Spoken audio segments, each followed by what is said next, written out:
the co-chairs scheduled to speak under Roundtable 2. It's now my honor to invite our guest speaker for Roundtable 2, His Excellency Juan Manuel Santos Calderon, former President of Colombia, 2016 Nobel Peace Prize laureate, and Chair of the Elders, to deliver the keynote address on delivering peace, political resolution, shared security, and economic prosperity. Excellencies, ladies and gentlemen, it is an honor to address this conference today in my capacity as Chair of the Elders, and would like to thank the conference co-chairs for the opportunity to speak to this distinguished audience. Recognition of the State of Palestine can be a transformative step towards peace at a time when the region is consumed by terrible war. I encourage the remaining UN member states who have not already done so to take this step now. I commend President Macron for announcing that France will recognize Palestine. I urge the United Kingdom, a country for which I have a special gratitude for its support of the Colombian peace agreement and as penholder in the Security Council, to join France in leading the way. I took this decision in 2018 as President of Colombia. I did so not to favor one side over the other, but to help create a level playing field, convinced then, as I am now, that it is for the best in the long run, also for the Jewish people, for whom I have always expressed admiration and respect. Unfortunately, I cannot say the same for the current Israeli government. As I said at the time, just like the Palestinian people have a right to build an independent state, the people of Israel have a right to live in peace next to their neighbors. Now, it is more important than ever to achieve this, following the horrific Hamas terror attacks against Israeli civilians on 7th of October 2023, and the current government of Israel's atrocity crimes against Palestinians in Gaza that we're all witnessing today. In words and deeds, Prime Minister Netanyahu's government openly expresses its intent to prevent a Palestinian state ever coming into existence. It is pursuing a greater Israel through the destruction of Gaza, an illegal settlement expansion, and annexation of the occupied West Bank and East Jerusalem. At this crucial moment, recognition of the State of Palestine by even more countries would send a clear signal to the Israeli people that this expansionist agenda will never be accepted by the international community, and it does not serve their true interest.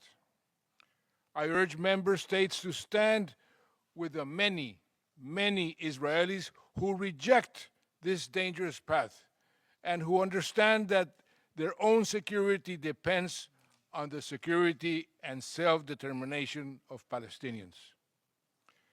Some will always make the argument that the time is not yet right.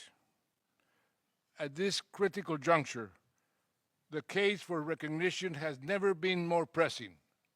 The time is now. Recognizing Palestine along pre-1967 lines can be a catalytic act towards the vision of two states with a shared future, if there is sustained political commitment to follow through on its implementation. This is about the core principles of justice and self-determination. Recognition should not be linked to negotiations between the conflict parties. Israel does not have the right to veto Palestinian self-determination or statehood. Nor should recognition be linked to governance reform or the form that a sovereign unified Palestinian state will take. These are separate issues from statehood itself. The question of when and how Hamas should disarm or be disarmed is, with no doubt, critical. I know from my own experience of ending a more than 50-year-old war in Colombia how delicate but essential such a process can be.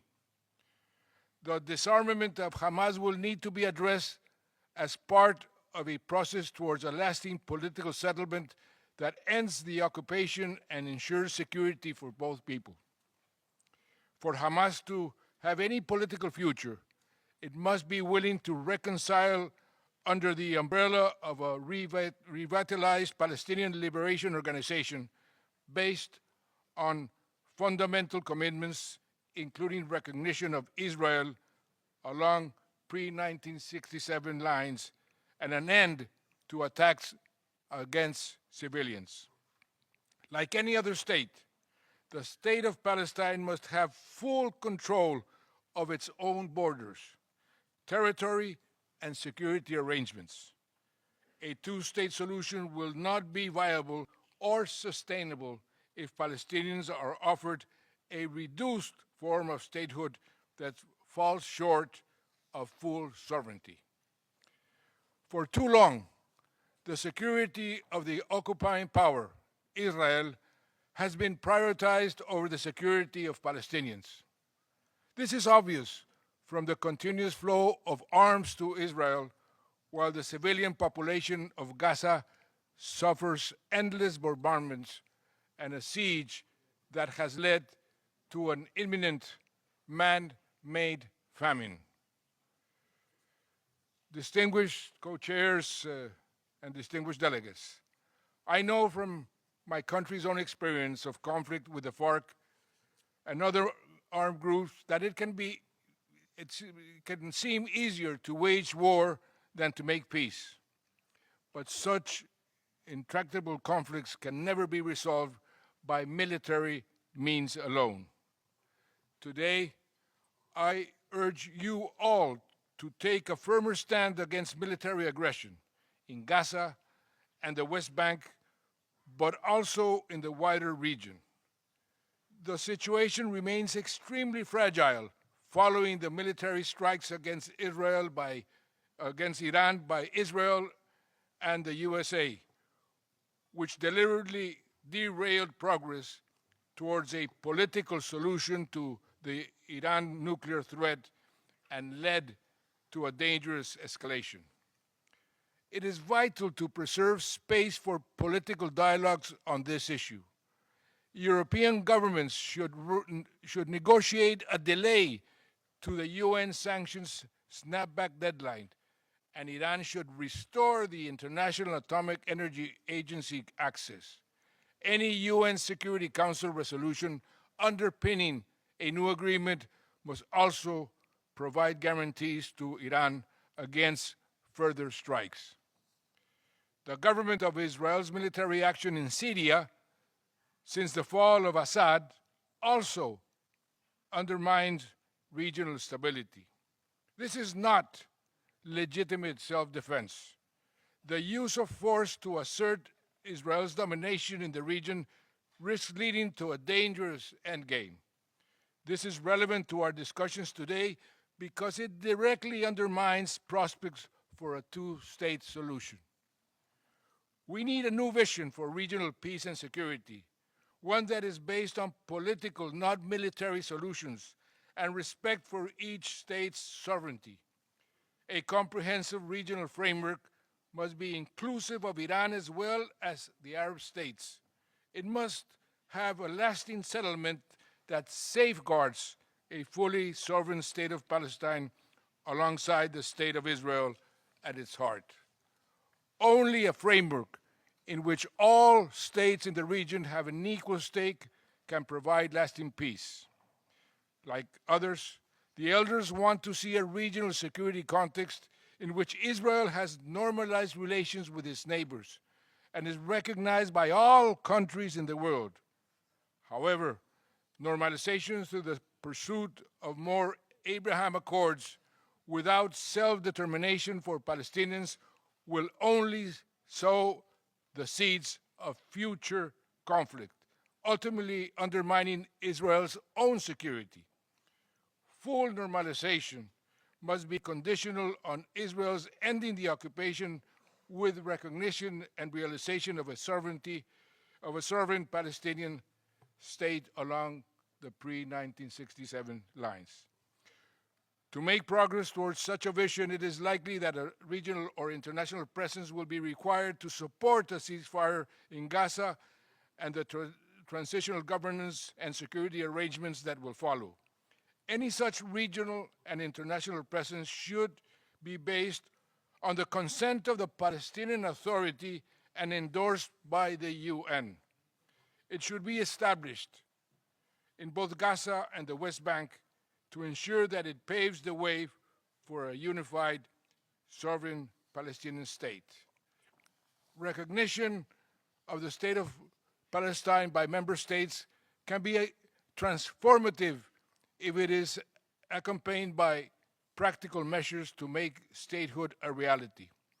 This includes support for Palestinian economic sovereignty and prosperity, ending the movement and access restrictions that constrain economic development, and opening up the potential for cooperative arrangements between Israel and the future state of Palestine to address shared challenges such as public health, water resources, and the climate crisis.